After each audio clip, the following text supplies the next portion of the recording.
کہتے ہیں کہ شیطان کا اپنا ایک ورکنگ سٹائل ہوتا ہے۔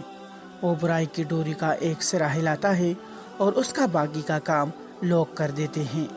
ایک حکایت پڑھی تو سوچا آپ کے ساتھ بھی شیئر کر دوں۔ ہوا کچھ یوں کہ ایک بزرگ کی بازار میں شیطان سے ملاقات ہو گئی۔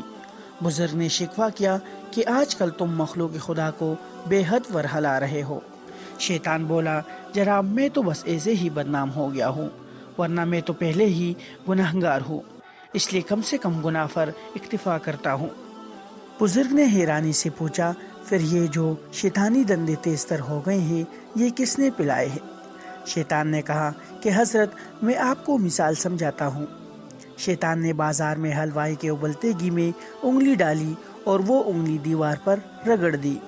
اتنی دیر میں بہت سی مکھیاں دیوار پر لگے گھی پر جا بیٹھی، جن کو دیکھ کر ایک چپکلی لپکی۔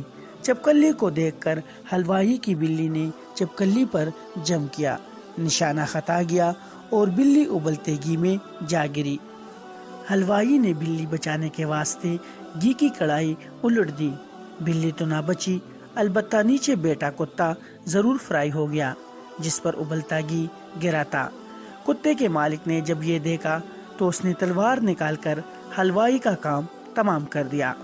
حلوائی کی موت پر سب دکاندار اکٹھے ہو گئے اور انہوں نے اس کتے کے مالک کو مار ڈالا۔ وہ کتے کا مالک ایک فوجی تھا اور اس کی فوج شہر کے باہر پڑاؤ لگائے بیٹھی تھی۔ ان تک جب اپنے فوجی کی ہلاکت کی خبر پہنچی تو وہ طیش میں آ گئے اور انہوں نے سارے شہر کو تس نس کر دیا۔ تب شیطان نے بزرگ سے کہا، بابا جی اب بولو، اب میرا کتنا جرم تھا ان واقعات میں؟ تو بزرگ بیچارے خاموشی سے اپنی راہ ہو لیے۔ معزز اب آپ سے گزارش ہے کہ تمام ملبہ شیطان پر پھینکنے سے قبل کبھی اپنے فیصلوں پر بھی نظر ڈال لیا کرے۔ شیطان کا کام صرف انگلی لگانا اور بہکانا ہے، اور اس کے انگلی لگانے اور بہکاوے سے کوئی کیا کچھ کر گزرتا ہے یہ خود انسان پر منحصر ہے۔